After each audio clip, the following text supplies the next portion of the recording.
Hello, everybody. This is Derek Smith with another Blue Table Talk. And today I have another special guest with me. His name is Jimmie Mesis, and he is going to tell us a little about what he does and also share his experiences with us and a little wisdom. And he has a unique thing that he does that I think will be very helpful for all of us. So, Jimmie, I want to welcome you to Blue Table Talk and give me your time, especially on this Super Bowl Sunday when we're filming this. And why don't you go ahead and tell everybody a little bit about yourself and exactly what it is that you do? Well, first, Derek, thank you for having me on your show. I appreciate it. Many people, some of your listeners may know me as the former owner of PI Magazine. I've been a private investigator since 1979. I started out on the streets of New York City. And you know the old saying, if you can do it there, you can do it anywhere. And I've been doing this now for over 40 years. And in the last 5 years, I've dedicated myself strictly to doing technical surveillance countermeasures, TSCM, or what most PIs know as bug sweeps. Yep. You know, Jimmie, it's funny. I didn't know that about the PI magazine, but I got a stack of them right next to me, and I wait for mine to arrive so that I can read through it. So hearing that you're the ex-owner of that's pretty special to me. So I started that out in 2002, and it used to be a newsletter. And we converted it into a full-blown magazine. And I did that for many, many years, did over 150 issues. And now Jim Nanos and Nicole Cusinelli are handling the magazine. They're doing a great job. And I also used to own PIgear.com. Yes. And they took it over. And now they're supplying private investigators with spy gadgets. And in fact, it's interesting. They're selling the ads that people pay me to look for when I go into their house. So they make business for you. Yeah, so it's great.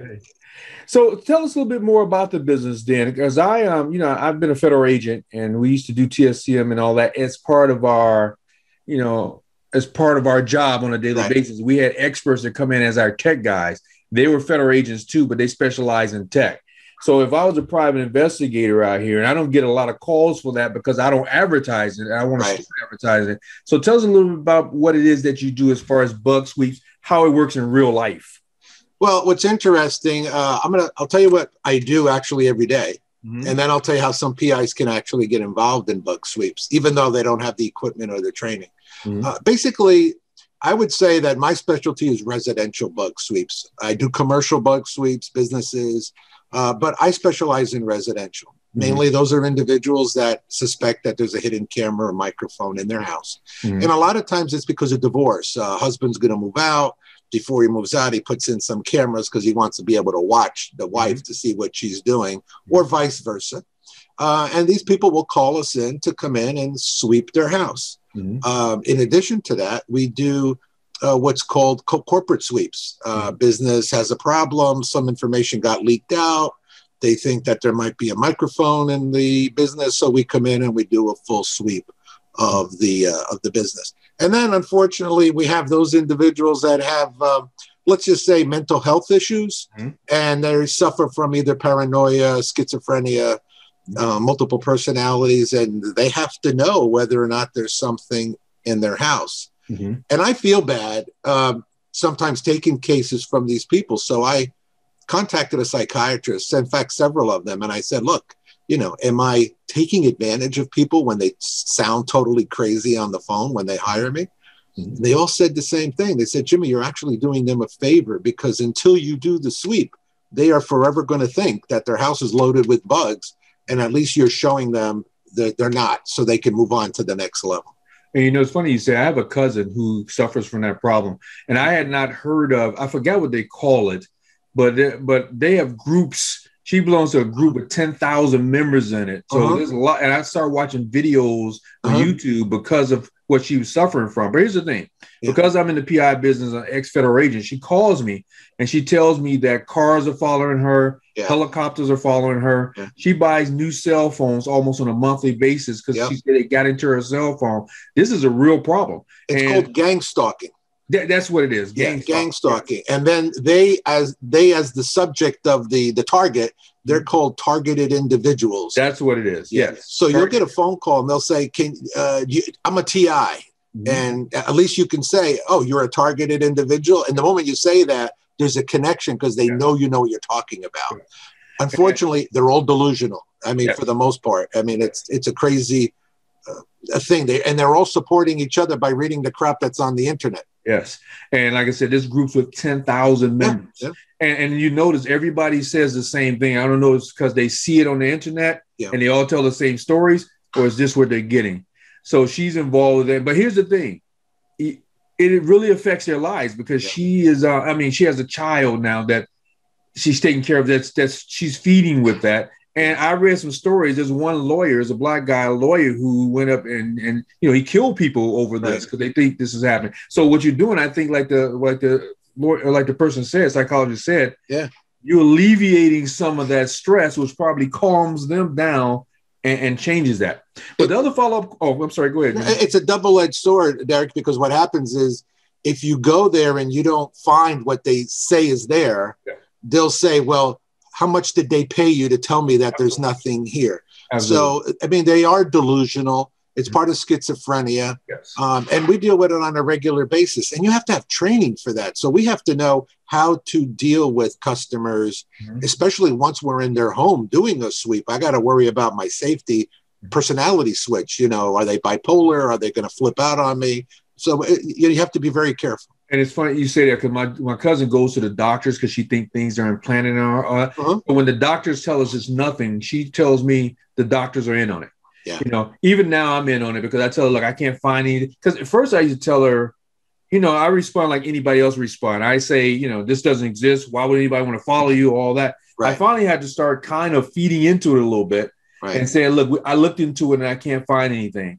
Or I contacted someone. I used to be an OSI special agent. So I worked at Area 51. Okay. I was in Vegas for 10 years. I contacted somebody. I don't know what to do because, like you said, you need training. I don't know. I don't want to lie.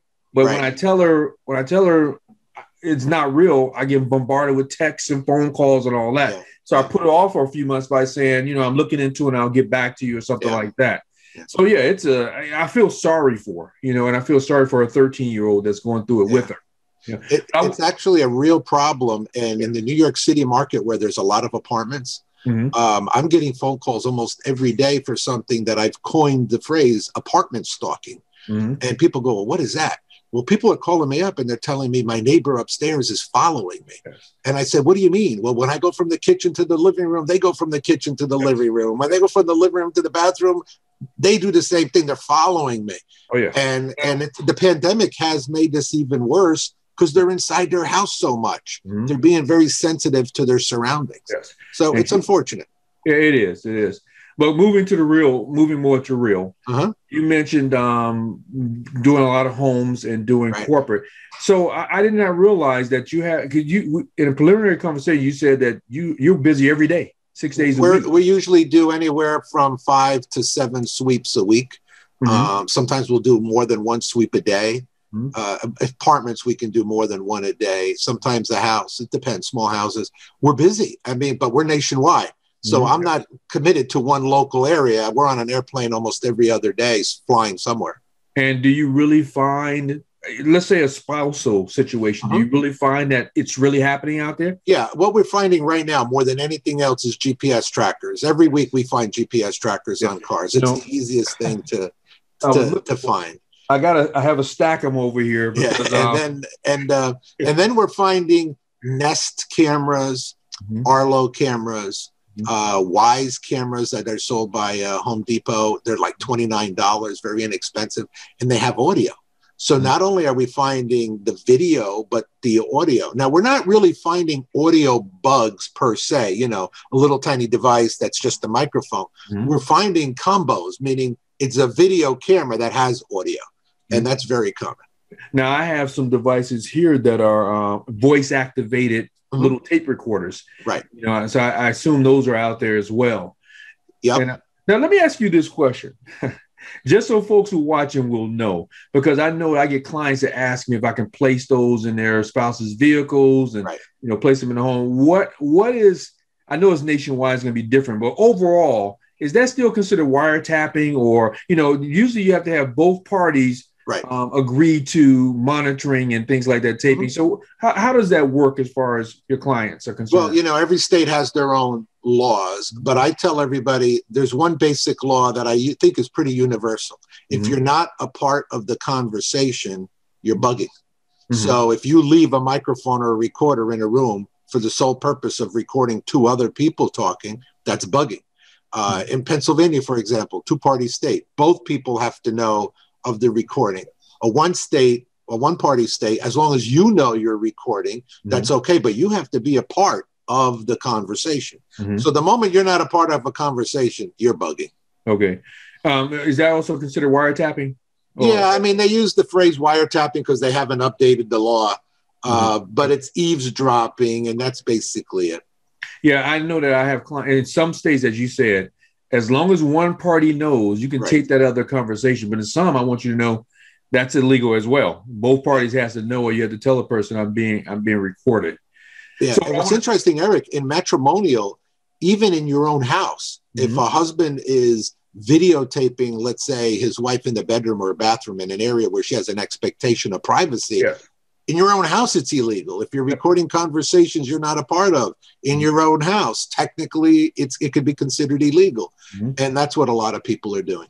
Well, what I want folks watching this to know, PIs, when you get those when people asking you about that, you have to know your laws in your state, number one, and explain to them what you can and cannot do as far as it's concerned.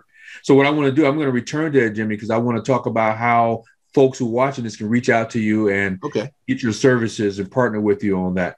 But let's go into your profession. How did you get started in this? What led to you? I mean, I'm glad I'm talking to you because I have to admit, I did not know that you were PI Gear and PI Magazine. So you have a lot of experience and knowledge in this area. But what led you to this? Well, you know, when I started out as an investigator, I started out in the late 70s, 79, 80. I first was introduced to bug sweeps in 1980. And I didn't have being a new PI, I didn't have the money to buy. Back then, the equipment was super expensive. I think of it this way. It was $35,000 to buy a spectrum analyzer in 1980. So in today's market, that would be worth maybe $75,000 or $80,000. So I subcontracted work out. I worked with an individual that did it all. He had the equipment. And then from there, that's how I got associated with bug sweeps. But my forte was investigations, surveillance, video surveillance. You know, when I started out as a PI, some PIs were still using Super 8 film. They weren't even using video. You know, video camera setup was $3,000 back then. So it was expensive.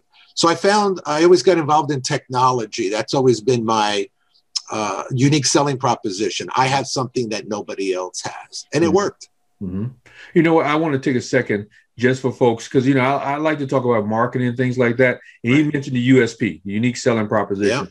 And I really feel that matter of fact, I'm trying to make like this, my unique selling proposition. We have to do something different, folks, from everybody else to make you stand out. I mean, there might not be a lot of PIs in your business, in your area, but how do people get to know you? You have that unique selling proposition. So thanks for mentioning that, Jimmie. So were you ex-law enforcement or anything? What led you to actually? No, I'm former Marine Corps intelligence. I was in the Marines, got out, went private, did a little government work before I transitioned to full civilian life, and became a PI very young. And I was very successful because I was able to do something that my other colleagues couldn't do. So I had a video when other PIs had film. They couldn't afford a video camera. I knew how to do skip tracing, which is a word that a lot of PIs don't even know what it is. But before the internet, it was kind of hard to get information. You had to know how to do it. And I did it, and PIs became my clients.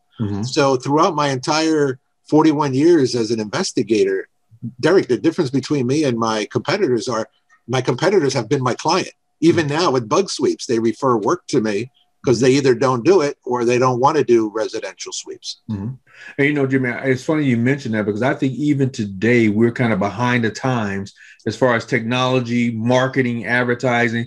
You know, you remember the old gumshoe days of PIs and hitting the pavement. You know, now is a new kind of PI. You got PIs who sit at home and never leave because they are internet PIs or, you know, information. And they don't even know how we used to do it back in the old days, the old gumshoe days. So with that being said, what about some changes you see between the PIs of now and the PIs of old, our time. I started in 81, so of our time. What are the major differences that you see? Well, you said it. I mean, the modern day PI is more of an internet PI. To them, everything is a database. I got to go to a database. They don't know how to talk to people. They don't know how to do pretext phone calls. They don't know how to solicit information that's not going to be in a database. You know, the old gumshoe days, you had to knock on doors and talk to people or use the telephone. And I think a lot of PIs aren't using the phone. They're using their computer. And if it's not on the computer, they're done. It's like, well, I can't get it. So I don't want to say that they're lazy PIs, but they're sure as hell not expending all the possibilities and thinking outside the box if they depend on just databases. And I think a lot of them it might not be lazy. They just don't know because they come along and this is how they learn it. Buy a PI database, run the names through. If it's not there, I don't know what to do. You know, I have a PI course that I teach, and I teach pretext telephone calls, and I teach a lot of the old methods because it comes down to it. If you don't find them on the database, I have a client now, I can't find them on the database. You got to go out and start asking some questions, knocking on some doors, doing it the old way. Yeah, it's old school is definitely a very unique thing that we used to do. I mean, I can tell you a ton of stories where I was doing work for government agencies and I was doing pretext calls on their behalf because they had to follow the laws and PIs didn't. And, you know, toll records on phones, credit card, bank accounts. I mean, that all became federal offenses in the Clinton administration. But prior to that, we were getting things that, you know, now you can go to jail for. Absolutely. And it wasn't that we were breaking the law. There was no law. So it's different. So to answer your question, I think that the modern day PI has technology, hidden cameras. We didn't have hidden cameras until, you know, almost in the 90s. And if they were super expensive. Derek, my first tracker was $3,000. You know, I mean, and now you buy them for $49 or even cheaper. Well, like you said, I used to look at old books, sweeping equipment and things like that. At the minimum, $5,000, $6,000, $10,000 back in the day. I don't even know what it costs now because I don't have the technology skills to do that because it takes skill and training to do that as well. So today, then, what are you currently focused on? What are you working on, focused on? And I know you're very busy with the bug sweeps and all that, but what's the future for you and your company, and what does that look like? Well, I would say my future looks like retirement, buddy. All right. I mean, I'm doing this now over 40 years. I've done very well. And now it's time to enjoy the fruits of my labor. But the company is busy. It's growing. I mean, I've built many companies and I've sold them. You mentioned the word marketing. The reason that PIs don't survive is they don't do marketing. They don't know how to promote themselves. You could be the best investigator, but if you don't know how to convert that into a client paying you money, you're not going to make it. And that's something I've taught over the years. I've done conferences in the United States, Canada, the United Kingdom. I've trained over 15,000 private investigators. And the one thing that they always said to me is, wow, you taught me something that I never even thought in that direction about marketing. Right now, I'll tell you right now, I'll give you a good tip for your listeners if they're PIs. Google and YouTube are the two #1 sources of information. Any private citizen that needs a PI, what's the first thing they're going to do? Whip out their phone, private investigator, Maryland, private investigator, whatever city they're in. And if you're not on the top 3 of Google, well, those people are going to get the phone call and you're not. And that's why you have to have a website. It's got to be optimized for the keywords of where you're located and the services that you're providing. You know, I get a lot of work from YouTube because I started doing YouTube videos and people want to Google how to catch my spouse or, you know, whatever. And then I'll come up on that. And I want to talk about that because that's one of the biggest problems in any industry, of course, Jimmie, because you're a businessman, you know that. But I think even more so with what we do, because you get a police officer, ex-FBI, you know, whatever, and they think, okay, I'm going to become a PI and the door's going to open automatically because number one, I have contacts, and number two, I'm an ex-FBI agent. And I even ran into that being ex-Fed. But I say this now, it's probably 80% business and 20%, well, maybe let's say 60-40. But a large part of it is getting out there. If you could be the greatest PI in the world, but if nobody know you exist, what's going to happen? Now, only way people know you exist is TikTok, Instagram, you know, social media is going to be the way that we move forward in this industry. I think the key to my success has been recognizing the evolution of clients, where they're going to find PIs. I mean, when I first started out, it was Yellow Pages. You had to spend thousands of dollars every month to be in different phone books to get an ad. And now PIs don't even want to spend a few $100s to be in either Google AdWords or some directory. Listen, this is something I teach in my classes. PIs are cheap, all right? And because they're cheap, that's what's costing them not to have business. They're not spending money, investing money in their business to get business. Google AdWords, I'll give you an example. I can spend $5,000, $10,000 a month on Google AdWords. And people go to me, oh my God, how could you afford to do that? Well, because I'm getting 10 to 20 times back return on my money. So why wouldn't I do it? So you have to know what you're doing. But PIs, and you mentioned something about law enforcement. I would say the last survey I had done through PI Magazine, I think there was somewhere in the area about 70% of all PIs are former law enforcement. Guess who has the highest failure rate in the industry? Former law enforcement. And the reason for that is they have a pension. They don't have to bust their butt because they got a check coming in every month. PIs that have never been in law enforcement, what do they have coming in every month? Nothing. So if they don't bust their asses, the work doesn't come in. And that's why most non-law enforcement PIs are more successful. It's just statistical. I'm not picking on PIs in general. I'm just saying it is what it is. And I agree with you 100%. I am now at the point, I still work for the government, Jimmy. I'm an IRS supervisor. But I can retire any day. And that's what made me start saying, you know, I got to step up my game for my PI business because I want to move right into that. But it's exactly what you said. And my friends who are in the business, you know, we got a pension coming in, you know, we take a case here and there. So it's more of a hobby than a business. Exactly. You know, and I turned around and said, like, I want to make it a business. But I can see exactly what you're saying, because just like any business, if it's going to be real, it can't be a hobby. We got to treat it like it's a business. And I tell people, do you want a job or do you want a business? Absolutely. Because a lot of PIs, they just have jobs. They're the business. And if they don't do the job, there's no money coming in. So that's not a business. That's a job. When you have employees working for you that you're making money without going out, that's a business. And I've always dedicated myself, start off as the job so that you really learn it inside out. And then you turn it into a business. And you can make a lot of money in the PI industry. But unfortunately, there's a lot of PIs out there that are suffering. Derek, the average lifespan of a detective agency is 3 years. Most licenses are good for 2. So what they'll do is they'll get their license. They have high expectations. 2 years later, they really haven't made that much money. The renewal notice comes in. They go, I'll try it another year, so I'll pay for the insurance. And then by the 3rd year, they go, you know, screw this. I'm not making any money. And they're done. So if you can make it past 5 years, you're going to be in it for a while. Well, you know, that's almost the same thing for business in general. Most businesses last 3 to 5 years. And I think it's for the same reason, Jimmy. I think it's because people don't understand the marketing aspect.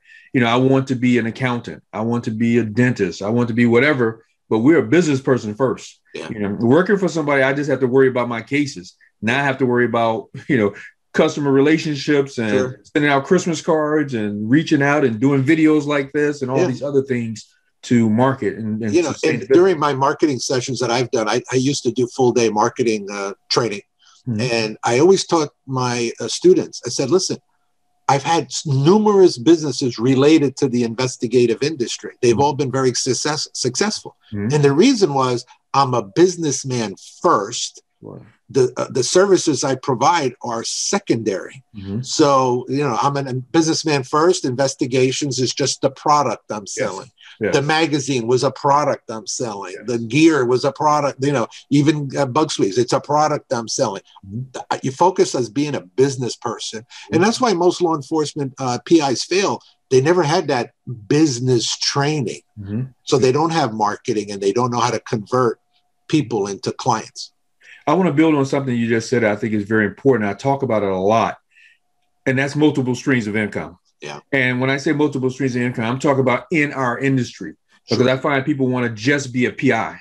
But why not be a PI and have a magazine and have money coming in from a YouTube channel and have, protective service and all these different industries. What is your thoughts on multiple streams for our business, for our industry? I think the key is be careful because it's a double-edged sword. If you're doing too many things, you're not focusing on one. I've been there. And if you multitask too much, which I used to do, and it did work, but I'm a unique personality. I knew how to compartmentalize and really dedicate time to each one. Where I think PIs and your listeners can benefit from is if you do, let's say you're a surveillance investigator, but you get phone calls to do a computer forensics case or a bug sweep case or something else. You don't just say, no, I don't do that. What you do is you create strategic business alliances with those people that do, and you can get a referral commission just for referring it out to another professional. So that's something I would recommend PIs doing. So let's explore that a minute, because I do that now. So even though I'm a cybersecurity professor and I'm on television talking about cybersecurity for different news agencies, and I'll just say I'm a cyber expert, and that's what I do for a job in IRS. However, in my business, because I'm a small business, I don't have time to do all the cyber stuff. So I get phone calls for cyber and I get phone calls for digital forensics. Now with the phones, everybody wants to know what's on their husband's and why he's phone or whatever. So what I've done is that I partner with folks who focus on that. I partner with digitalforensics.com. I partner with a cybersecurity company. And now I want to talk about that. Since we're on that subject, how do I want to offer bug sweeps and things like that to my clients. I don't know how to do it. I don't have the time to learn it. How can someone partner with you to do something like that? Well, the easiest way you can do it with us, I'm the owner and founder of USA bugsweeps.com. And through our marketing, we average right now anywhere from 30 to 40 phone calls per day. Inquiries. So that's a lot. So that tells me there's a market out there. Absolutely. And that's just through my efforts. So let's just say, for example, that Derek wants to start offering bug sweeps. First thing I would tell you is create a page on your website that says bug sweeps, TSCM, Technical Surveillance Countermeasures, but bug sweeps, and put the city that you're located in. And then optimize that page for the service and the location. People are going to call you. And then when they call you, all you have to say, it's a real simple sentence. They'll say, hi, do you do bug sweeps? You say to them, where are you located? They said, well, I'm in Chicago. I said, sure, I can help you. Let me have your name and number. I'll have my technician call you because he's going to have a lot of questions and I don't know the answers to them. You get the name and number, you hang up, you call us. Hey, Jimmy, I got somebody that's interested in a bug sweep. All right, Derek, give me their info. I'll log it that it came from you. I'll let you know what happens. I call the customer. I get them. I lock them in on a sweep. I send you a check for 20% of whatever the bug sweep was. And what you did took 30 seconds, 60 seconds. All you said was, let me have my technician call you. That's it. That's all you have to do. Well, I hope people see the value of that because, that's a whole new line of business that you don't have anyways. And you're doing 30 seconds of work. Why not add that to your revenue? And it didn't cost you anything. I mean, if you want to put a page on your website, that's great. I would recommend it because you'll get phone calls because Google will rank you high. Google knows where you're located. So if the person's in Chicago and you're in Chicago and they type in bug sweeper, you're going to come up number one because you told Google that's what you do and where you do it. So you're going to get the phone call before maybe I get the phone call. And then you'll say to them, yeah, we can help you. But you know what? Let me have my technician call you. And then we just take it from there. I mean, I send out a lot of checks to PIs, and sometimes they'll get a check out of nowhere, and they'll go, hey, Jimmy, what's this check for? I said, well, remember that person you referred me like 6 months ago? Well, they finally saved up the money, and they hired me. And that's your commission. Oh, wow, that's great. Well, I'll tell you what, I'm going to have that page built this week, and I'll be doing that. So I have a question for you. So I think you mentioned it, but how do we, for instance, with the digital forensics, I have an app where I can actually load a lead in. How does it work with you as far as referring those cases to Easiest way to do is call us up. Call our office because we answer the phone 24/7, which is another reason why PIs go out of business. They let the phone go to voicemail. And when somebody wants to talk to a PI right now and they hear an answering machine or voicemail, guess what they do? Hang up, call the next person on the list. And that's how you lose work. So my number one unique selling proposition was 24/7 customer service. There's always going to be somebody answering the phone. And then you can simply get a service to at least take the call for you? Well, yeah, but, usually we have our own technicians, we'll cycle out. But when somebody calls up, they want to talk to somebody that is going to give them an answer. That's true. At the very least, if you do use an answering service or a person that's not an employee, just have them say, let me have your name and number, and I'm going to reach the technician. I'm going to call out to the technician right now. He'll call you right back. Yeah. So as long as they know that there's an immediate call back coming, you'll keep the client. They won't go to the next person. And that makes sense, because I would hang up the phone and call the next person who actually answers the phone. Exactly. And that's how I used to get a lot of work from either the PI business, the bug sweep business, the equipment business. As long as you just answered the phone, that was an amazing thing. And it's so easy to do. Just answer the phone. And folks, I hope you're thinking about this, and everybody who watching this should be adding this service if you're not already doing it. I know most PIs I know don't do this. They don't do bug sweeps. They don't do digital forensics. They don't touch cybersecurity. I ask people, what's next for you? Because we're PIs, right, but things are changing, and people want technology, and they want bug sweeps, and they want phones analyzed, and we have to grow with that business, or like you said, we're going to be out of business in 3 years. Yeah, Derek, let me mention one thing though about PIs, because a lot of PIs may be hearing me and say, wow, that sounds like a good business. I want to get into it. That's cool. We welcome anybody that wants to get into the industry, but I'll tell you right now, if you don't have $100,000 to invest in gear, if you don't have at least 6 weeks to go to school to learn how to do bug sweeps and use this expensive gear, you're wasting your time and your money. It's not worth it. Isn't it much easier just to say, let me have your name and number, I'll have a technician call you right back, and you'll be making a commission of $1,000 to $2,000 on a job you didn't do anything. Absolutely, Jim. Here's the thing. I have a master's degree in digital forensics, but I don't have a clean room. I don't have the $5,000 machines that I need each for each job. I don't have the means to be able to offer digital forensics to myself. So it's much easier for me to send that company out, and they, just like you, they send me a 20% check. And folks, I do it all the time. People call me every day asking for, and you know what's great about it, Jimmy? That's something I don't even have to touch. I take a call, I call you up, I send your folks go out, and the way it works with the digital forensics, they kind of represent me. So people still think they're dealing with my business. And guess what happens next? Referrals. Somebody else calls me up and say, hey, you did Derek's phone. I want you to come out and do my phone as well, or whatever it may be that they, and here's the beauty of it. And I'm sure you do this too. Not only that, when they talk to the person, sometimes a person don't know what they need. And they talk to them and able to sell them other services. And I'm sure you do the same thing. I don't know what to sell them with bug sweep. You get them on the phone and you can actually close the sale and maybe sell them what they really need. And even more. Know, Derek, you just brought up something I teach in my marketing class. It's called the art of the upsell. So what you do is when somebody calls up, this is what I do. When somebody calls up, hey, can you bug sweep my house? Sure. Tell me how big your house is, blah, blah, blah. And I give them a price. Let's say $3,500 to sweep a house. And they'll say, oh, great. I want to do that. And I'll say, well, wait a minute. Do you want me to do a Wi-Fi router Bluetooth analysis? I have a special machine that I can do this. What's that? And oh, yeah, let's do that. Well, that's $750 more, maybe. Did you consider me doing your car? Oh man, I forgot about my car. Yeah, you got to do the car. Well, that's another $750, you know? And the key is PIs don't understand that. I'll tell you a quick story. McDonald's, way back when, they came up with, their marketing guy said, we want to come up with a way to increase sales without increasing cost. And the person said, okay, here's what I want you to do. All your people behind the counter, when somebody buys the product, say, would you like me to supersize that for $1? That's it. Their sales went up $10 million per day. And all the tech person said, would you like me to supersize that? Then they did, would you like fries with that? Did you want a shake with that? It's the art of the upsell. And PIs, when I'll give you an example of a PI.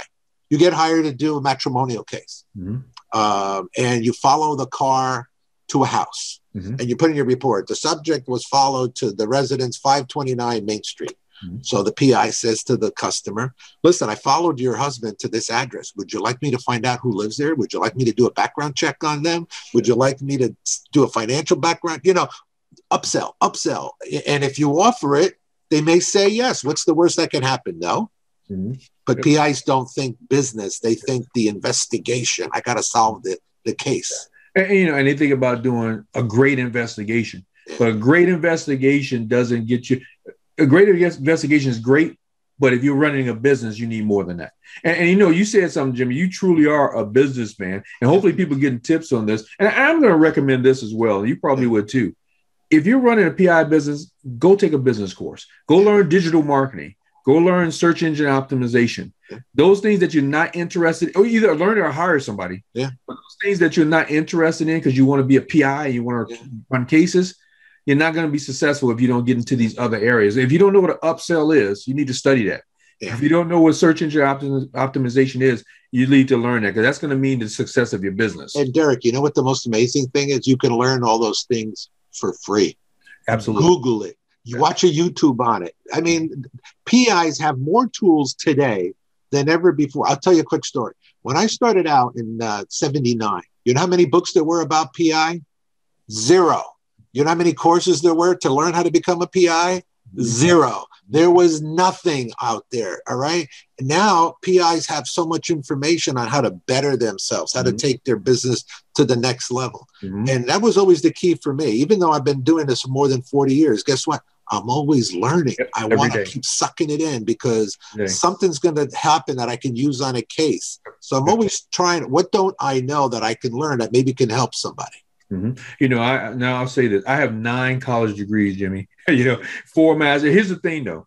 Right now, I'm taking a paralegal course. And I'm taking a course on legal investigations, because, as you said, it's continuous learning. I'm taking paralegal because I want to work more with lawyers, and I want to understand their language. You know, even though I was a Fed and we did certain things, I need to be able to speak. I need to know what les pendants is and all that. So for us, it's continuous learning. It's continuous expanding and growing. So I think that's very important. I want to tell you a story about upsell real quick. Go ahead. I did a job at Disney World. And it was a $700,000 job. Now, it wasn't for I worked at Computer Science Corporation at the time, but we did a penetration test.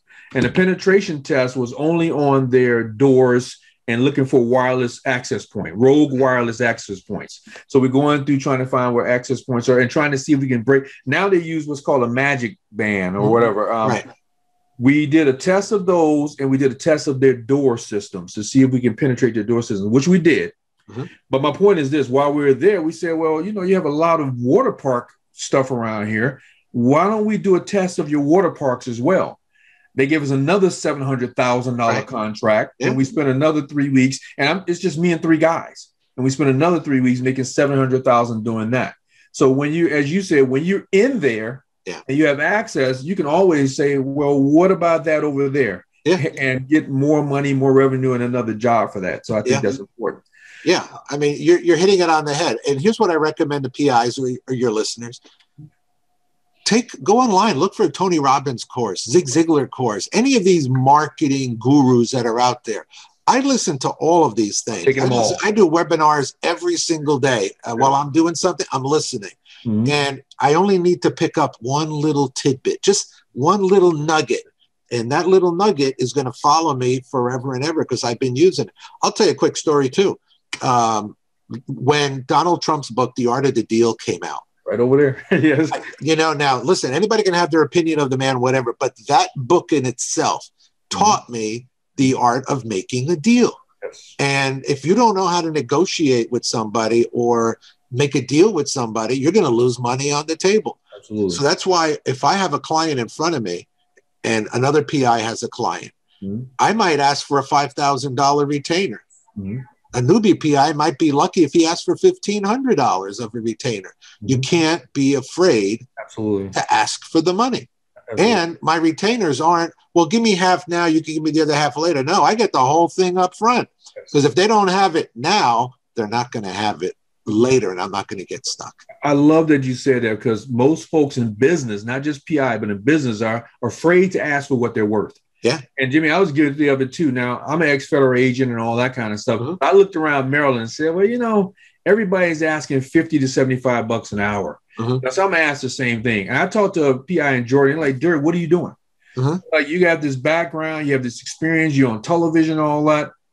Ask for what you feel like you're worth. And when I ask for it, now people say, well, why don't I go hire this other guy? And I have to sell them on my unique selling proposition. You know, but the thing is, we cannot not ask for what we're worth. We can't be afraid to say, or get that retainer. You know, I found myself doing this, Jimmy. Somebody will call me up and say, what's your hourly? And I'm like, oh, okay, I'm going to just tell him something. I'm going to give him a little break. Right. Instead of saying, look, it's $100 an hour or $150 an hour, whatever it's going to be, because I'm afraid to lose that sale. Right. You know, but we find that we will get what we. I'd rather do this. You said you get 5,000. Right. If I ask for 1,500, it takes me 4 of those. Yeah. I'd rather ask for 5,000 and get those when I get them instead of having to go through 4 people, 4 processes, 4 sales to try to get what I wanted anyway. You know what, Derek? In my marketing class, I teach attitude. You have to determine what type of business are you going to be. When you have a special occasion for your wife, an anniversary or a birthday, you're going to take her out to dinner. Are you going to take her to a really nice restaurant, or are you going to take her to McDonald's? So you're going to take her to a nice restaurant. And you know you're going to spend more money at the nice restaurant. Well, I'm the nice restaurant. I want to be the top shelf of what I do. Yes. I'll tell you a quick story.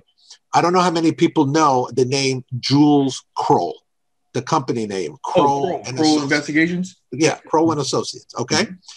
He's a man who's a former federal agent and started a detective agency, Kroll and Associates. He sold it. Do you know how much he sold it for? How much? $1 billion with a B. And people, now this is a guy started out just like you and me, but he wanted top shelf clients. That's all he went after. His hourly rate was $750 per agent. Most of the agents were former feds. Okay. So the key is, where do you want to be positioned in the level? Now, I'll give you another example.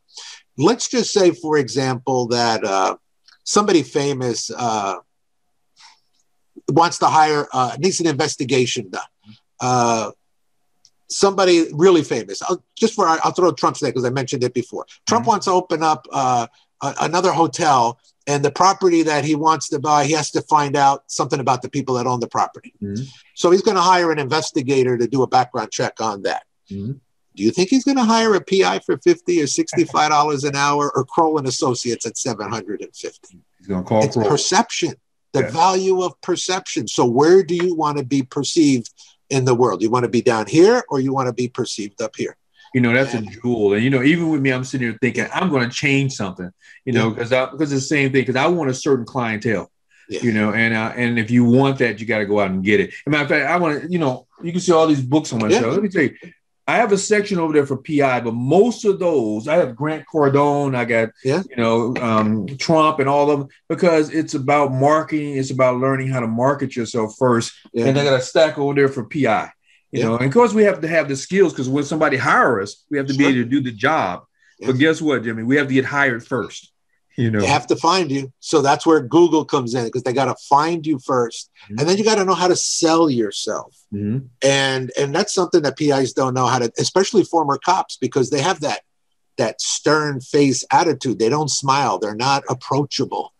And the smile is the number one thing you got to learn how to do, because it just makes you more real and approachable to a client. Now, you can't smile on the phone, but your attitude can, and people can pick up on that. So, you know, these are all little tidbits that I'm glad we're discussing, because this will help PIs survive and grow. And I know we're supposed to be talking about bug sweeping, but I think this is going to be very valuable for folks. So one thing I want to mention to you that a lot of folks don't do in business at all. Ask for the sale. So what's your thoughts on that? You know, you touched on the hourly rate.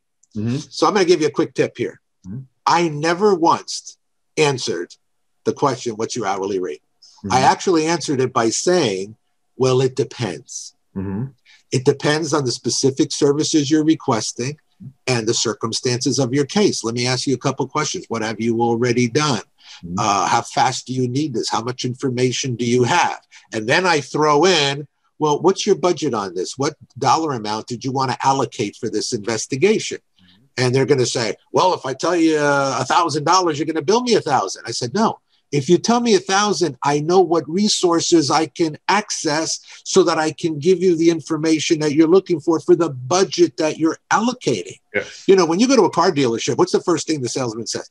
What price range are you looking for? That way I know where I can take you. Well, in an investigation, it's the same thing. What budget are you going to allow me to work with so that I know what resources I can utilize for you. And if they don't give me a good budget, I'll just say, listen, I can't help you for that budget. And I'm glad you brought that up, because first, the last thing you just said, you can't take everybody on. You might want to take that person on, but if that's not the clientele you're searching for, you're just going to say, I can't help you. Yeah. Or maybe refer them to somebody who can help them. Well, there's a marketing technique that I learned. It's called the client rejection technique. When somebody calls me up for a bug sweep and they say, I want you to sweep this and that, I said, well, first off, let me ask you some questions, because I don't always take every case that comes in. I'm very selective on the jobs that I take, because I'll only take your case if I think I can actually help you. If not, I'm not taking it. And the moment that I say that, well, now they're trying to convince me to take them. Yes. And I reverse it. I'm not selling them. They're selling me on them. Yes. And that's a tip that I learned in a book. I mean, so there's so many things you can learn by studying. All the big guys say that we're choosing our clients instead of the client choosing us. Yeah. And that word crafting that you just did is one way of doing that. Now I want to go back to your analogy for a minute, because I used to sell cars. Okay. And I want to ask about this for our industry. And I'll say this, my investigative skills made me a top car seller. My first month, I went to #1 and stayed there for like 6 months in my car dealership. So that's one thing. But here's the thing. We sell cars not on price. We sell cars on the benefits, not even on the things in the car. But what's the benefit? So I would ask the client, like you said, what's your budget and what's your plan? What do you want to do? Well, I need to transport my children, or I want a sports car that's going to let me pick up girls or whatever. They basically told me how to sell to them. Instead of me talking. And if they want a car that's going to make them look good to the ladies, I'm going to sell them a Corvette. I sold Chevys. Right. Or I'm going to sell them the van. How does that how does that analogy work for us in the PI business? Real simple. Person calls you up and says, listen, I want to hire, I need to hire a PI. Okay. What is it specifically that you're looking for the PI to get for you? What is the end game? What is it that you're hoping that PI is going to find? And they'll say, well, I need to prove my husband's cheating on me. All right. We could probably do that. Give me some information. Once you tell them I can do that, that's the first hook. And then you have to repeat back to them, you have to also sound compassionate with them when they call you. And they go, a woman calls you, I think my husband's cheating on me. Oh, man, I'm sorry to hear that. You know what? But we get calls like that all the time. What have I done? I connected with her emotionally by being sympathetic. But then I said, we get calls like yours all the time. I'm letting her know that I have experience in doing exactly what she's asking me to do. So it's a little bit called mental hypnosis. And I practice it, knowing what to say and how to say. Yes, there's books on that, by the way. Yeah. Yes. And you're like me, Jimmy. You've been, you're a lot more successful than I am. But I study all those techniques: mental hypnosis. What's the other mental thing that we do? But our persuasion, mental persuasion. I have a whole section of persuasion books and planting thoughts in their mind by the words that you use. Right. So all those are valuable to us as a business. And I didn't mean to talk about business, but I think this is more important than learning a new PI technique. So this is what's going to help us stick around longer than 3 years. So I think this is very important. Yeah, I mean, my goal has always been to help PIs stay in business, because the longer a PI stays in business, the longer they can be my client. Exactly. So it's a never-ending circle. I think what you're doing with this show is great. With your podcast is great. I hope that more people listen to it and you refer other people so that they can learn. Because we gave out a bunch of great tips here today. Absolutely. Most PIs will never hear. Yeah. Just the minutes we've been on has been invaluable already to me, and I think anybody else listening to this. A lot of things you talk about are things that I explore and try to incorporate, but at a smaller scale. Because I hate to say I don't have $40,000 a month to put in advertising yet. But we'll get there. So let me ask you, you've been around the business for quite some time. What is one common myth about our industry and our business that you would like to debunk? Oh, man, television makes us look like we do illegal stuff.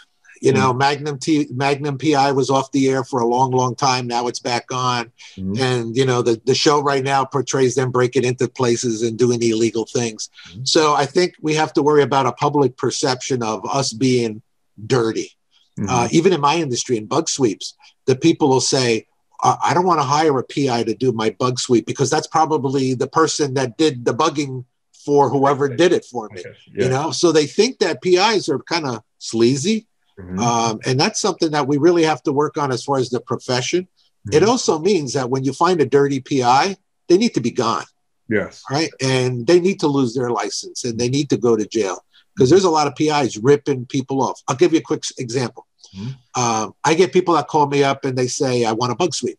And I said, all right. And I ask them a lot of questions. And then they'll say, well, I hired somebody that had already done it, but he charged me $3,000 and he was only in my house for 15 minutes. And he came in with a little something that looked like a walkie-talkie antenna, beep, beep, beep, beep. And they said, no, there's nothing here.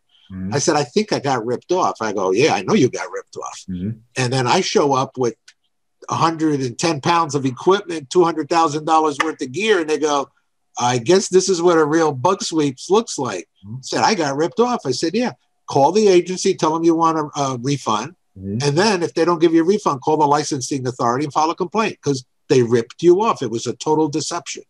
Now, that's important. How do clients get around that? I mean, how do we, I guess they don't know because they haven't called you yet. So they're going to get this guy with this little machine that goes around and, is really a stud finder. Yeah. What I do is on our website, I have a warning before you hire a bug sweeper, be aware of, know the questions to ask and know what answers to get. Click here. They click on the learn more button. I take them to a page that shows them exactly what questions to ask anybody that they're interviewing and what answers they should be getting. And then based on that, and then the other thing I tell them is, look, I don't want to see you get ripped off. If the person's telling you they can do a whole house for $1,000 and it's going to take them 15, 20 minutes, you're getting ripped off. You can't do that. The other thing is they go, well, I have an RF detector. I can detect it on my own. I go, well, what if the bug is off? What if it's not transmitting? And not only that, I have equipment that can find things that are off. And they go, oh, wow, well, I could just buy that. I go, well, that's $35,000. Oh, no, I'm not going to buy that. You see, so you have to show the value of what you offer. So people, you mentioned the perception. Right. And, you look at the Jessica Jones show and you look at these shows, it shows a PI as a washed up cop, a drunk, somebody got kicked off the force and which probably couldn't really get a license in real life. Right. So if that was the case, how do we start to change that? I hope these type of things I'm doing now change the perception, but how do we start to change the perception in people's mind that you don't call the sleazy guy Gumshoe from old, but we have this guy who's, number one, has specialized skills, knowledge, and can really help you. How do we start to change that perception? It's called public relations, marketing. You have to put press releases out when you worked on a case and it was successful. Let everybody know what you did. Don't be afraid to toot your own horn. Listen, Derek, if you don't toot your own horn, who will? Who's going to do it for you? I go to a marketing class or I go to a PI conference and people go to me, Jimmie, you're always marketing. I go, yeah, that's the way I get work. And, some PIs, they're lucky they make 1,000 a week. They're lucky. They're lucky if they make a couple thousand a month. To me, that's not, I'm not happy if I don't make several thousand a day. All right. And people go, well, how do you do that? Well, I bust my ass. I market. I'm constantly doing something to make my phone ring. All right. Like right now, my phone hasn't rung because I have it forwarded to my partner so that it wouldn't, bother us here. But I'm getting phone calls all day, all night long. You have to answer the phone. In 2021, and I have people all the time tell me, look, you're not going to make $100K your first year as a PI. Right. In 2021, I believe that it's very possible for you to make $100K your first year if you do the things that you talk about. I'll tell you what, on that board you see behind me are ways that I do things in my business and I plan it out. Right. My goal, and it's small, my goal is to make $1,000 a day. If I don't make $1,000 a day, good goal. I'm not happy, So I do the things I need to do, be it training, be it whatever it may be, to make sure I pull my $1,000 a day. Or it don't have to be $1,000, it can average. I might get 3,000 Wednesday. Sure. Whatever. I think that PIs need to set those kind of goals and figure out how to do it. I have a mentor and I belong to masterminds and do all those things they tell us to do. And we map out strategies for that. You have to first figure out what is that goal.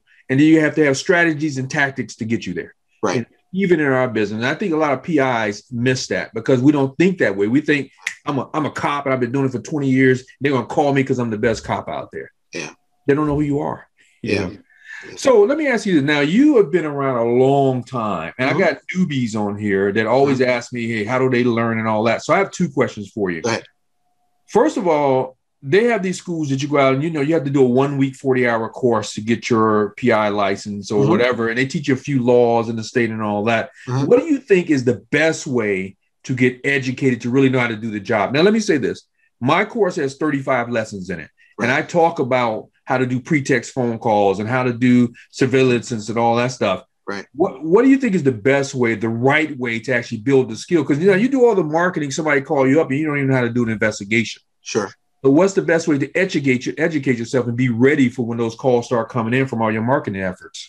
I'll tell you, I'm going to answer your question by telling you how New Jersey licenses PIs. Okay. In New Jersey, you have to have 5 years full-time experience as an investigator working for a detective agency or law enforcement agency to qualify. You have to have 10,000 hours of experience. Same here. And then you qualify for your license. Now, let me tell you what I like about it and what I don't like about it. What I like about it is having spent 5 years working for somebody, you've worked a lot of different cases. You've seen your boss handle clients 100 different ways. On-the-job training is an amazing thing, especially for investigators. Absolutely. If you're working for a good agency that you get to experience a lot of different things. Taking a course, to me, tells me that I'm committed to this profession and I really want to learn something. Now, you got 35 lessons. You're going to learn something out of every single one of those lessons, even if it's not a lot, but there's going to be a nugget in each one that I'm going to be able to carry on for a long time. Now, I can go to a PI agency and say, listen, I took Derek's course and, it's 35 lessons, this and that, and I did real good. I passed. It shows me as an employer, hey, this guy's really committed. He spent money to take a course. He took 35 lessons. This guy is somebody that I can mentor, invest time and energy in. So as a person coming into the industry, take a course. It helps you. Read as many books as you can. It helps you. Work for somebody. That definitely helps you.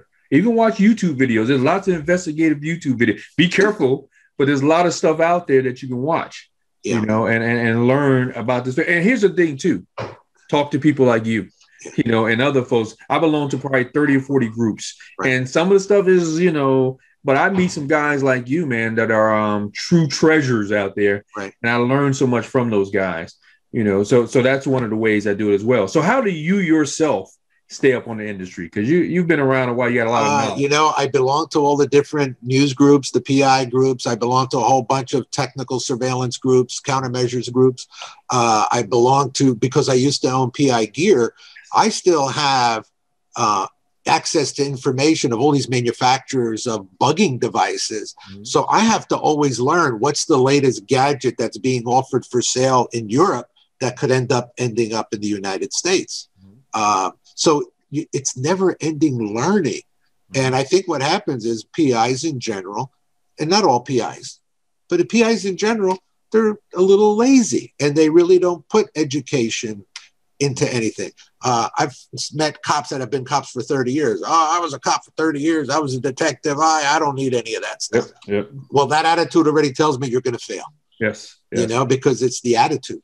Yeah, I want to tell newbies when it comes to that, sometimes you go to your peer or you go to your two guys who've been around a long time. Sometimes that's the worst thing you can do because they're going to say exactly that. They're going to say, you know what? Don't worry about that crap that you read in that book. Or don't worry about that course. I've been doing this for 30 years. Now, I want to touch on something you said is very important. I don't do this much anymore, but I've gone to seminars that cost me upwards of $10,000. Yeah. But let me tell you this, and I may have heard, I'm like, man, I heard all this before, and I get that one thing. Yeah. That's going to make me 4, 5, 10 times that. Yeah. So I'm going to say invest in yourself, spend a little money. It takes some money to make money. You talked about advertising. I got buddies who advertise and spend $100,000 a month on advertising, but it brings them 3 to 5 to 10 times that amount back. Yeah. To give them the money to spend that kind of money. Yeah. So we have to invest in ourselves. We have to invest in advertising. We have to spend that money.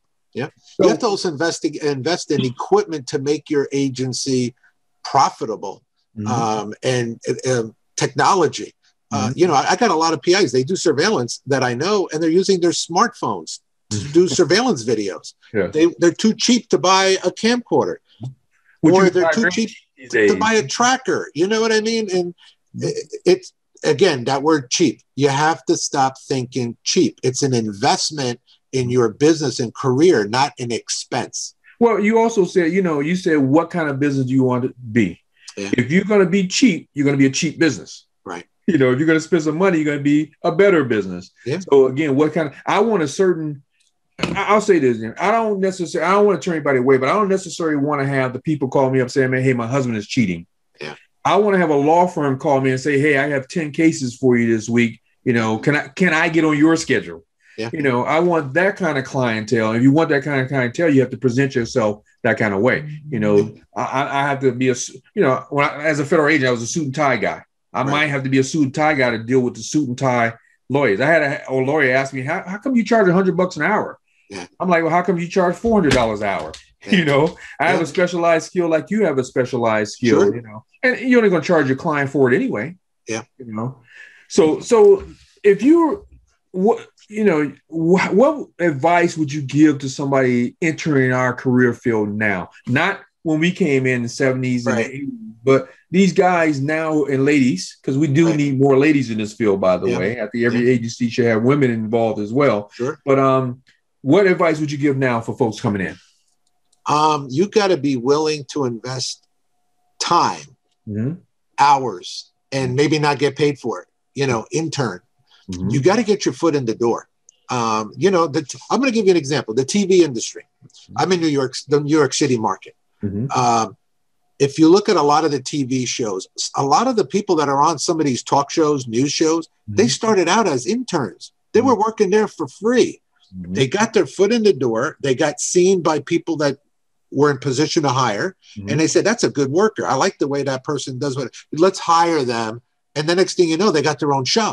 Mm-hmm. So that's a perfect example of do what you got to do to get your foot in the door. Mm-hmm.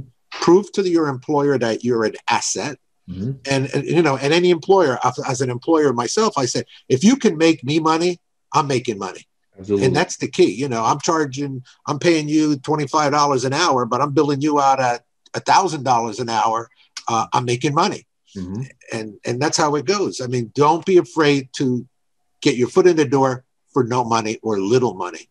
And I want to add to what you said and give more than you're asked to do. Yeah. Give more than you asked to do. And as an analogy, I've been speaking for a while now. People pay me anywhere, it's not a lot, but anywhere from $2,500 to $5,000 to speak. Mm-hmm. I spoke a lot for free, Jimmy, in order for them to figure out who I am. But speaking led to me being on television shows, CBS, Fox, RT News, which led to me getting paid speaking engagements. Sure. And now I do just like this on Zoom. I do a webinar for somebody on a cybersecurity topic, and I get a $2,500 check in the mail. And I'll do 3 or 4 of those a month. And I have people fly me out to California before the pandemic and pay me $5,000. And I know the speaker's getting 10, 20 grand, but believe me, when I get a free trip first class and I get put up in a nice hotel and get a $5,000 check and fly back the next day. Yep. That took those times of grinding and doing free speeches at schools and high schools and, all the events and things like that. People don't realize that. Well, let me give you a good tip to your listeners. PIs can do up to like 40 different specialties. Mm-hmm. Surveillance, cyber, this, that, we all do a little bit of everything. Mm-hmm. But you have to be known as an expert in one. Absolutely. And when you're known as an expert, people don't want to talk to somebody that just does it. They want to talk to somebody who's an expert in that. So I've appeared on a whole bunch of, I did Larry King Live, CNN, Fox News, and all that, because I was an expert in technical surveillance countermeasures, bug sweeps. So whenever something comes up that something was found, they go into their expert list and I come up. Mm-hmm. But here's how that benefits me. I come up and I'm on the show. Mm-hmm. There's millions of viewers that are watching that show. And all of a sudden, there I am. I'm the expert in finding bugs. Yes. What do you think happens within a half hour to the next day of me appearing? I'm getting calls from all over the country. Hey, I got a business. I think I got a bug. I got a house. I think I got a bug.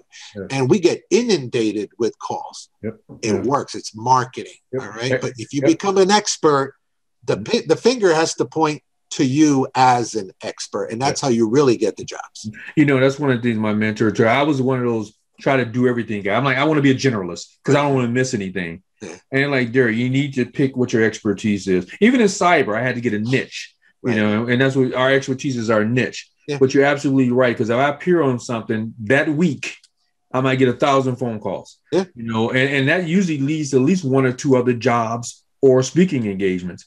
And I'm glad you're saying this, because I think we have to get out of our box as PIs and don't just see yourself as just an investigator. Yeah. Jimmie, you need to see yourself as a brand.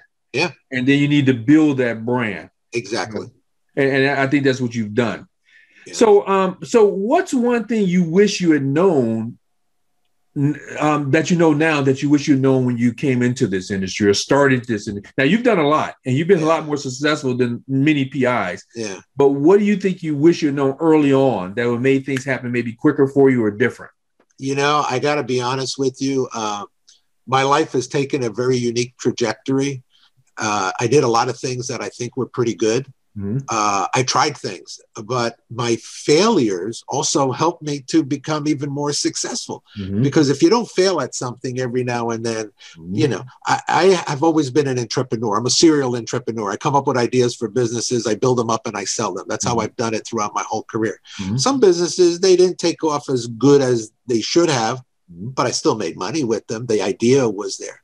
So to answer your question, I don't think there was any one thing that I did that I am upset about.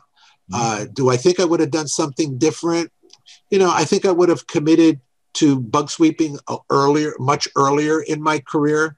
I would have made a hell of a lot more money faster. Mm-hmm. But no, I think everything's been pretty good. I think the key for your listeners is focus, have a target, have something that you want to be, mm-hmm. And keep looking at. I'll explain better. I'm in grammar school. Mm-hmm. We're going way back, right? Mm-hmm. 8th grade, your yearbook. What do you want to be when you grow up? Mm-hmm. Mine, detective. Mm-hmm. High school yearbook, private detective. Mm-hmm. You see? And then I went in the Marine Corps right after high school because I knew that I wanted to have, I wanted to be more seasoned. Mm-hmm. In high school, even though I knew I wanted to be a private detective, I became a drama club major. Why? Because I knew I'd have to work undercover and I had to learn how to act. So you see what I'm saying? From the very youth age I had, I was focused and everything I did was based on what I wanted my career goal to be. And I became a PI at just around 20 years old.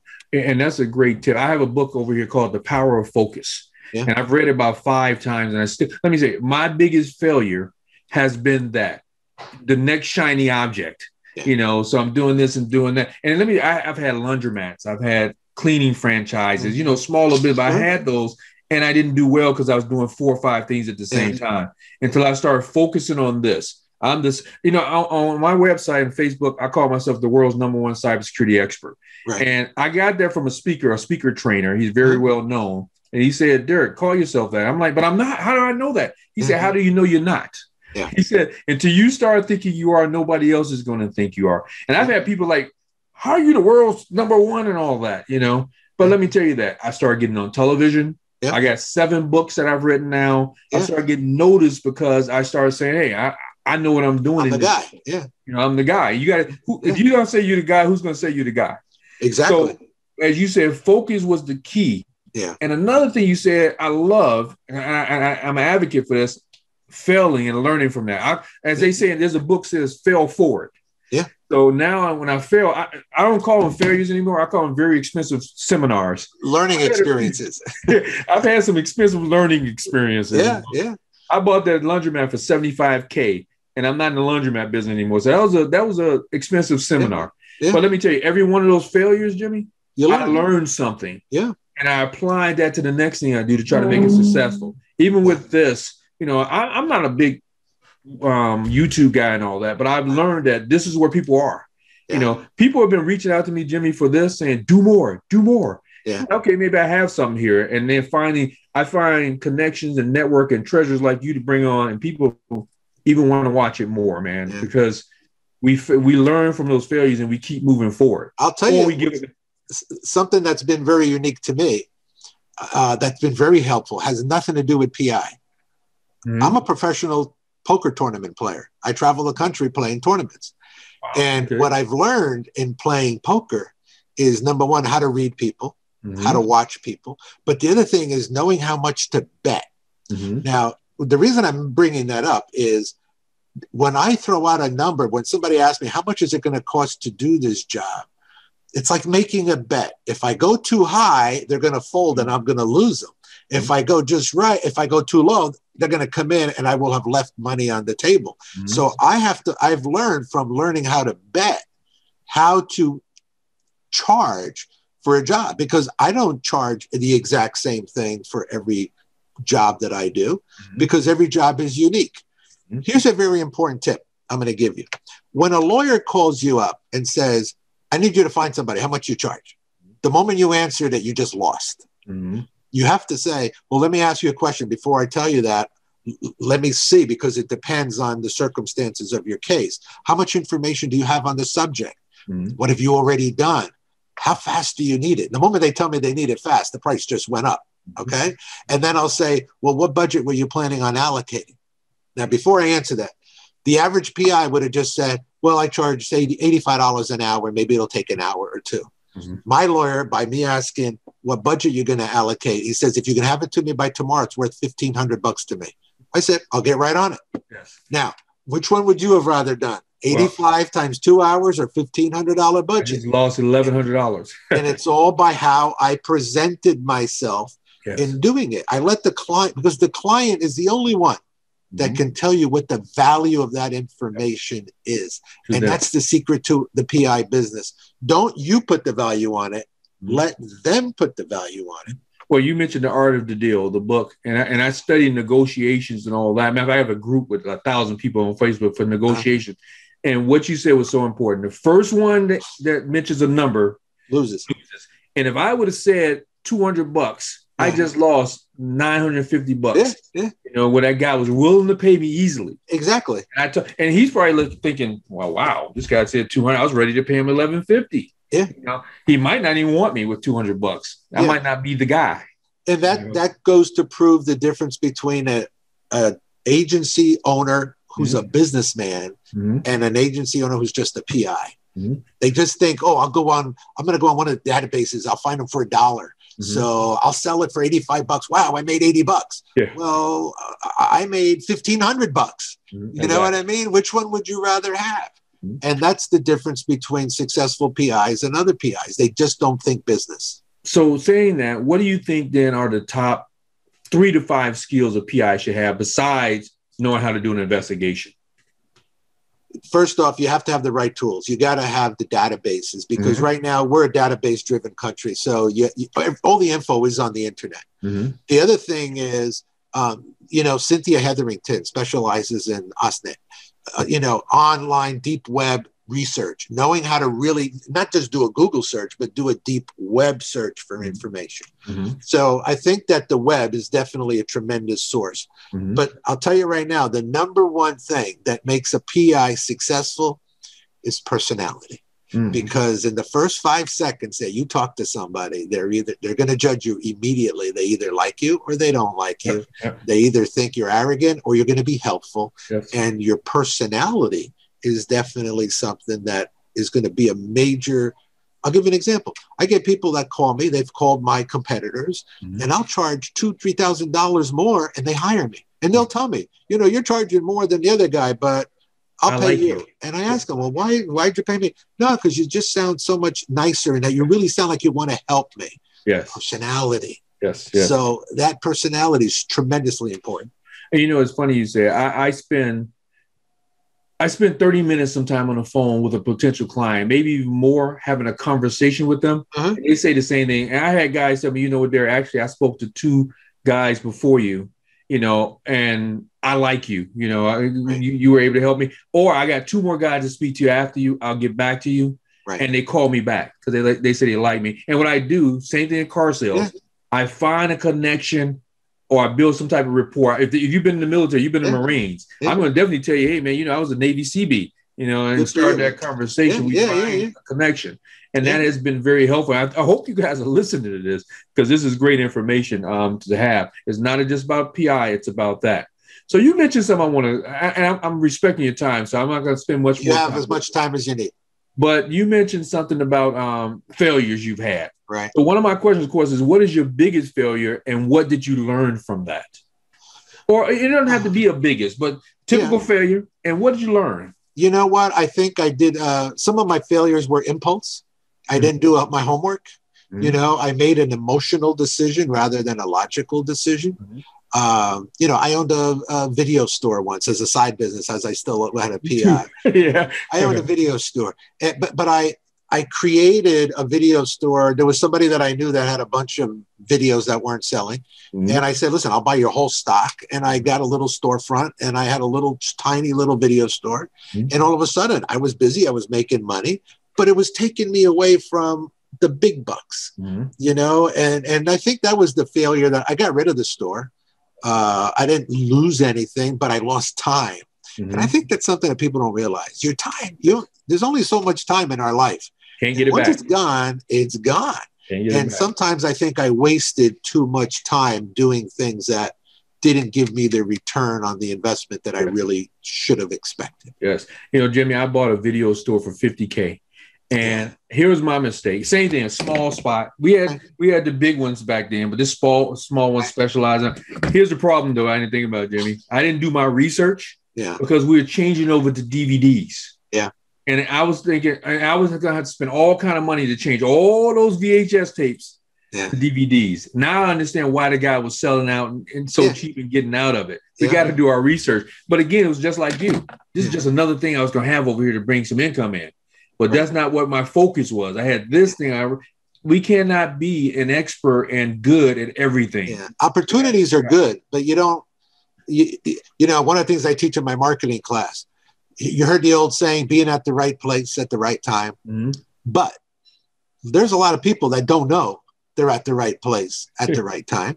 And then there's people that are at the right place at the right time, but don't take the action to take advantage of being at the right place at the right time. So you have to recognize there are many opportunities offered to us, but is it really going to be part of the focus, the target that we're trying to reach? Like you said, I want to do 1,000 a day. That was funny because that's what I used to do. And then I said, well, I did that. Now let's do 3,000 a day. Then I did that. And then let's do 6,000 a day. Did that. And when you're talking to PIs and you say that, they think you're lying. And I said, no, you don't understand. You can make a hell of a lot of money in this industry. You can do over $1 million a year, but not the way you're doing it. You're doing something wrong. You're not offering the right services. Talking about services, you need to know how to offer the most profitable services, not just being busy. I talk to a lot of people that go, I serve papers. I'm always busy. I go, yeah, but you're not making money. Yes. You know what I mean? And they go, oh, yes, I am. I do this and I'm making money. I was going to divide the dollar amount that you made by the total number of hours that you had to put in and mileage. How much did you really make? Absolutely. And I said, you know what? You make more money at Burger King. You know, being busy doesn't mean you're making money. It just means you're busy. And you know, you have to think about opportunity cost. So if I'm out there and I'm doing 5 serves a day, what's the most I'm going to make? $100 a serve? Yeah. But in that 5 hours, I could have done something that got me to my 1,000, 6,000, 10,000 a day. So that time, that opportunity cost was tremendous because I'm out serving people. I'm going to give your listeners a tip right now. The 3 most profitable services a PI can offer. You ready? Yes. Number one is cyber computer forensics. Yes. Cyber forensics sells out at about $300, $350 an hour. And that's a low end. Bug sweeps. Bug sweeps, not so much that you're offering it. Well, if you are offering it, you can make a ton of money. I mean, average bug sweeping agency can make anywhere from $5,000 to $10,000 a day. All right. But I'm talking about as a person, let's say referring it. If I marketed a page on my website and really heavily marketed, and I got 1 call or 2 calls a day from that advertising, my commission check to you on that could be anywhere from $1,000 to $2,000. I could make $1,000 a day, Jimmy, just selling your services. All right. And so it's nationwide. I get a lot of referral work right now from PIs. And they go to me, Jimmy, I'm spending money on Google AdWords every day, every month on you. And I go, that's nice. He goes, yeah, because the return on my investment, I spend $100 a month on Google AdWords, but I'm getting $1,000 check a week from referrals. It's worth it. It's a return on investment. And the third thing that's the most profitable service is locating people. All right. Because on a locate, it goes back to what is the value to the person that's hiring you to find it. And in many cases, I would do a minimum from, let's say, $500 to $2,500 on average to do a locate. And maybe it took me 10 minutes, or maybe it took me 10 hours, or maybe it took me 10 days. But the key is the budget determine how much time and effort I can put into it. And guess what? That dollar amount that I charge for a locate is not guaranteed that I'm going to locate. I'm charging you for my time, not for the success. And that's important. So I want to play on what you just said for a second. So if I took those three things, and I'm talking to everybody out there, I could either go out and do process serving all day long, right? Or I can get a company I work with and partner with them to do cyber, right? Partner with you on bugs, and even partner with somebody that locates and hit my $1,000 a day mark, sitting right here. You know, and you all have to think about that. Think about what's going to be the best use of your time. If your goal is to go out there and be a gumshoe and do PI work, please do it. But if your goal is to run a business and successful PI business or whatever kind of business, think about how you can maximize your time and your income. Plus, you know what, Jimmy, they talk about duplication. Derek can only do so many things. I am duplicating myself by having you do my bug sweeps, another company do digital forensics, and another company locates for me. You know, and the time that you're not doing it, you're doing something else to generate more money. It's a mind frame, you know what? And you certainly have it. I have it. There's a lot of PIs that don't have that mind sense. They're just worried about solving the case. I want to satisfy the client, solve the case. And then sometimes they'll go over budget because they want to solve the case and forget that you're in a business. And it has to be profitable or you go out of business. And that's why a lot of PIs, they don't make it. But I think just what you said, though, and I'm not going to correct some, but I'm going to add to something you just said. They want to solve a case, but I'll say this. A lot of them don't know that this even exists. And I think you're educating them right now. I hope everybody watches this and say, wait a minute, I didn't even think about doing those kind of things. And he just enlightened me on something that I can do. So I think that's where the value comes in with this type of thing. If you go to the PI Magazine bookstore, I think they still have they have a lot of books on. I mean, nowadays there's hundreds of books on investigations. But the point was that there's the number of categories. There's like 40 or 50 different investigative categories that PIs do. So you mentioned you can refer out bug sweeps, you can refer out cyber, you can refer out locates, but you can also refer out surveillance. You can also refer out accident reconstruction. You can also refer out all these different other type of investigative service and never leave your office, and you're not doing any of them. And you're getting a piece of the action here, a piece of the action there. That adds up. And you know, let me say this about what you just said. I get the PI magazine, and in the middle somewhere, there's the bookstore. And it always shows the books lined up. I got a lot of those books over here, you know, how to build your business and all that. I forgot the guy has 3 rocket, I think it's rocket launch or something. I got all those books over there because you never again stop learning. So what advice, I don't know if I asked you this, but I asked you what people should know coming to this field. I think that's what, so your advice to folks coming into this field, I guess, would be, number one, understand that you're in business, not just a PI. What would be one tip, if you had one tip you want to give folks, what would that one tip be? PI folks. Well, one tip. Somebody that's already licensed, that got their license? Yeah, somebody's already have a license, want to build their business. You touched on so many, but what would that number one? The one thing that I get from a lot of former law enforcement is they go, I know so many people. I know judges. I know lawyers. I know this. I know that. I said, all right, cool. I go, do they know you? Do they remember you? If they ever have a need for an investigator, is your name the one that's going to come up? Because just because you know them doesn't mean they know you or remember you. So I think sometimes PIs have a high expectation that, oh, I was in law enforcement, I know all these people. Yeah, but those people aren't hiring you. You know, it's other people that never met you are the ones hiring you. And that one tip I'm going to tell them right now is website. You need to have a website that's optimized. And if you don't know what that means, type in how to optimize my website. You'll find 1 million pages on it. Or hire somebody. Or hire somebody. Hire somebody. Yep. And I'm going to give you a tip, a real valuable tip that some people don't know about. So website address I'm going to give you. And it's Fiverr.com. Fivrr, Fiverr.com. And you know what? For $5, there's people willing to do a hell of a lot of stuff for you. I use them all the time. Logos. You don't have to do it. Somebody else is doing it. Let them create your logo. Let them create your website. Let them create a video. Let them create a PowerPoint. Let them create anything. And they know what they're doing. You don't. Yep. Let them do it, and they do it faster and better. I learned a term. It's called TOM. Yeah. It means top of mind.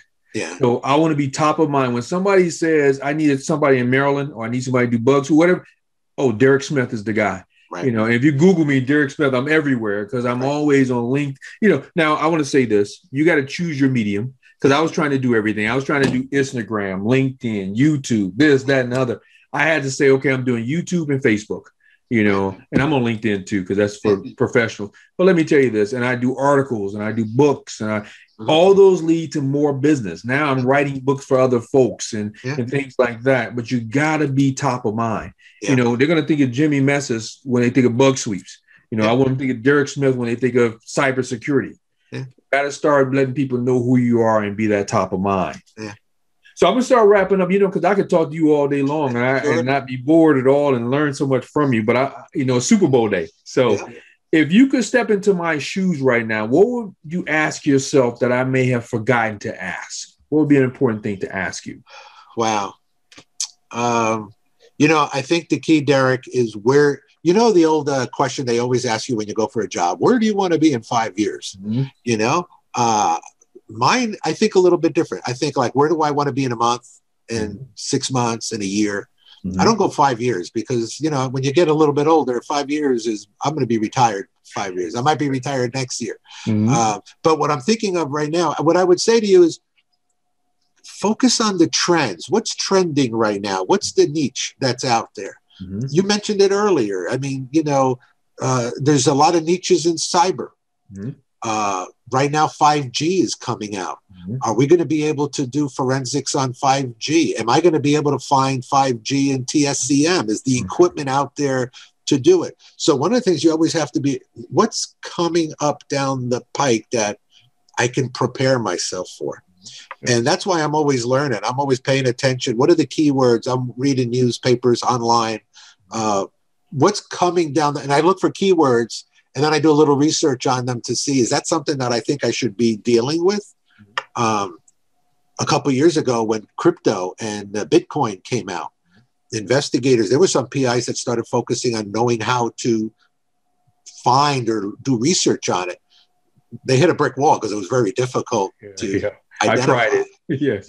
But that's the concept though. I see something new being mentioned. How can I take advantage of it? Yes. Finding a niche is very important. Not only becoming an expert, but then being an expert in a specific niche of that market. I'll give you an example. I do bug sweeps. My colleagues all do bug sweeps.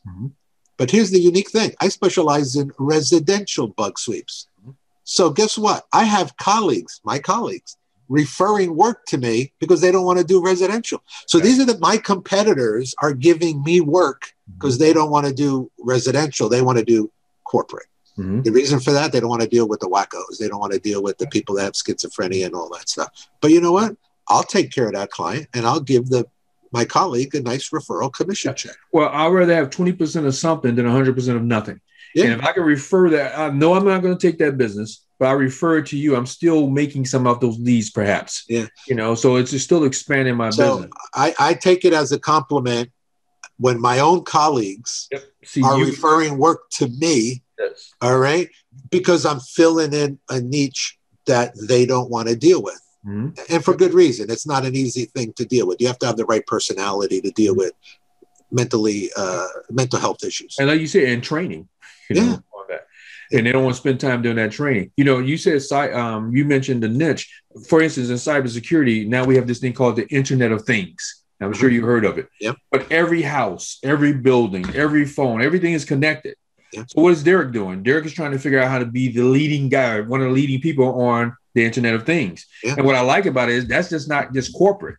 That's people in their homes. Yep. That's celebrities calling you saying, my house is connected. How do I keep myself safe?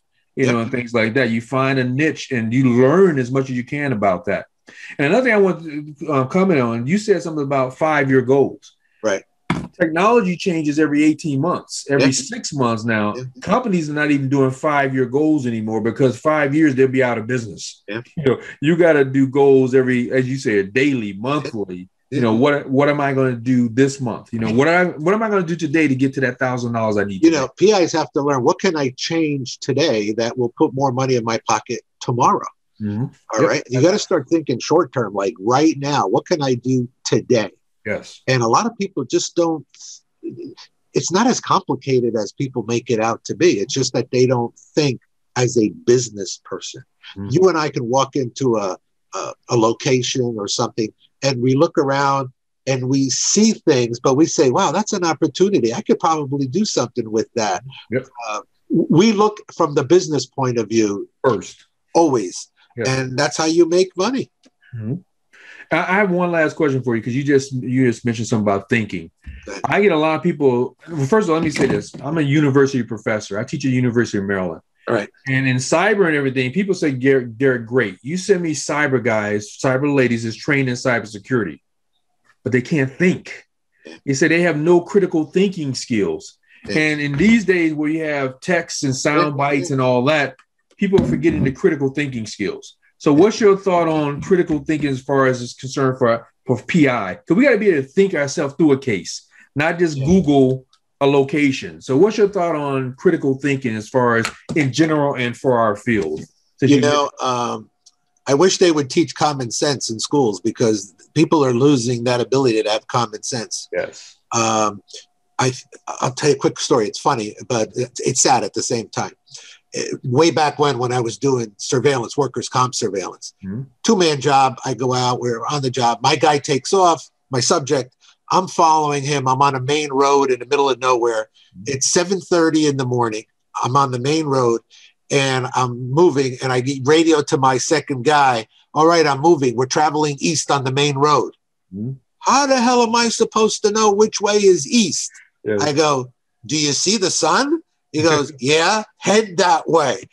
Yes, I knew you were going to say that. That's the point I'm trying to make, that sometimes the simplest of things, people become brain dead. Oh, yeah. It's like there's no common sense. Let me give you another analogy on that, Jimmy. I go to McDonald's or any store, and the machine tells you how much change to give to a person. But because in school kids are using calculators and other machines, they don't even have the basic skills to be able to count the change back to me. You know, they're sitting there trying to figure it out. I'm like, especially if I throw them off and say it's $1 and whatever, I give them the dime or the quarter. It really throws them off because the machine didn't tell them to account for that. We lose those basic skills. Technology makes life easier for us, but also make it harder, because we learn. My kids with the reading comprehension, they're used to reading things in text bites, not in a whole book. So reading comprehension, mathematical skills, I think they're losing all that because technology is making it easier for us, which is really making it, is dumbing us down. I kind of feel that a good seasoned investigator has a very high IQ because we have to know so much about so many different things. And then we have to make split-second judgments when you're on surveillance or you're in the middle of a case. Or you're interviewing somebody and they say something, it's like, okay, that could be valuable. How can I springboard off of what he just said? But some people go, oh, all right, I'm just taking a statement. You know, they're not paying attention. We were talking before about the upsell, but how about the next question that could be pertaining to whatever you're working on? And they just ignore it, and they could have gotten much more detailed information. Yes. So it's, I think the level of intelligence of some people is dropping. And computers are making people dumber. People don't remember their times tables anymore, how to multiply. They have to do it on the phone, multiplication, subtraction. They're depending on equipment, and that's hurting everybody, not just investigators, but everybody in general. Even in my field, even in cybersecurity, when we have a problem, you know what people do? They throw technology at it. Yeah. I'm like, first it comes to the basics. Well, you would know this, Jim. If I want to protect this pen, I'm going to put layers of protection around this pen. If I want to protect the building, I'm going to do the same thing. If I want to protect your cyber network, it's the same thing. But people think about technology, what technology I'm going to put here instead of what strategies I'm going to utilize. I said it's much easier for me to take an investigator and make them a cyber guy than it is for me to teach a newbie, IT person, how to do cyber now. Because you folks, we have that idea of security first. I have an asset to protect no matter what it is, the same strategies. I'm put rings of security around it. So that means you need to be able to think. Not just say, oh, I'm going to buy this 10,000 thing here. I'm going to buy that IDS. I'm going to buy that. You have to be able to think. I think we got to get back to thinking. And that's where we're losing. And that's the generation we're in, though. You and I are old school. My kids don't even get books anymore. This is how they do their homework. I love books. I got to hold it and write on it and all that kind of stuff. Let me say this, Jimmy. This has been great. I really appreciate you stepping up to my blue table and taking the time to spend time with a guy like me. It's really been enlightening. Lots of information. I could fill 5 more hours with information from you.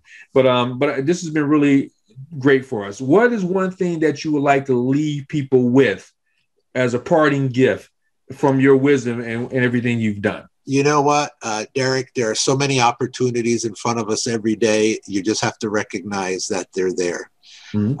I use the word anticipate. I try to anticipate everything and anything that's happening my way. I learned it doing surveillance. When you're doing surveillance, anticipate what you think the person's going to do next. Am I in the right position? If he goes left, can I go left? If he goes right, you have to keep anticipating. When you're shooting video, when you got the camera ready to shoot video, did you already zoom in? So when you turn the camera on, you're already on the subject. Why did you have to zoom in and then zoom back? That's just unprofessional.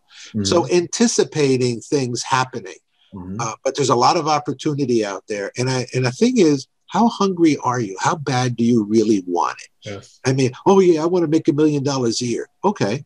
What are you doing to make $1 million a year? Did you break it down? How much is that per month? How much is that per week? How much is that per hour? If you don't put realism into a dream, it's never going to happen. And Jimmy, you're not going to do that sitting on the couch. You and I on Sunday are doing this. I work from morning till midnight probably. You got to put in the time. You're not going to be a millionaire without putting in the time. I'm going to be writing an article watching the Super Bowl. All right. I got asked to write an article. I'm writing an article. I got 2 articles I have to do, 2 magazines, and I have for an organization. I'm always busy.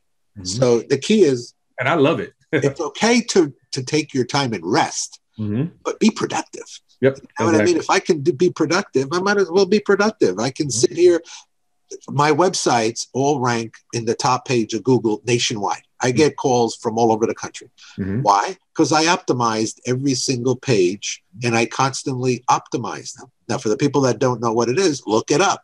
All right. But while I'm watching television, let me just tweak this page a little bit. I can add a couple of keywords. I can do a couple internal linkings. Boom. And then all of a sudden, Google sees it. I rank higher. It's little things increase you. And I'll say this, Jimmy, I have friends all the time that say, Derek, why are you always working, man? You always online. You always work. You know why? Because what I'm doing with you right now is fun to me. I enjoy doing it. I'd rather be doing this than sitting, getting ready for the game right now or something like that. I enjoy this. If you find something you enjoy, you're going to love it. I love getting on my board and planning stuff out. You just said something, Derek, that I can end with that's really important. Become a sponge. Suck it all in and then wring out what you don't think is valuable, but just suck it in. Just keep putting stuff into your brain. Keep learning, because a little technique that I learned 30 years ago helped me make a lot of money maybe 20 years later or 20 days later. You got to, one of those tips you learn in any of those books. How many times have you used a tip that made you money that you would have never known? And I'll read a 300-page book and like, man, I read this stuff before. Oh, wait a minute, but I learned one thing. I got one thing. I'm going to use it today. And I never anticipate more than one thing that I want to learn. Mm-hmm. Yep. You only can pick up so many things. Yeah. And you mentioned Tony Robbins. And the last thing I'll say is this. You got to take massive action. Yeah. Tony Robbins always talking about take massive action. You can't just read this stuff and put it on the shelf. Yeah. Like I just said, I take that one thing and I put it into play right now. Well, most PIs, I think, suffer from a mental disorder. I got to be honest with you. Called what? I think it's sanity.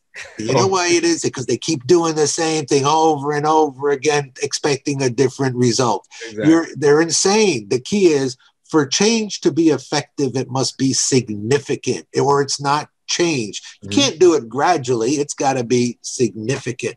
Get off your asses and do something totally different, because what you're doing isn't working, or you would be making a hell of a lot more money.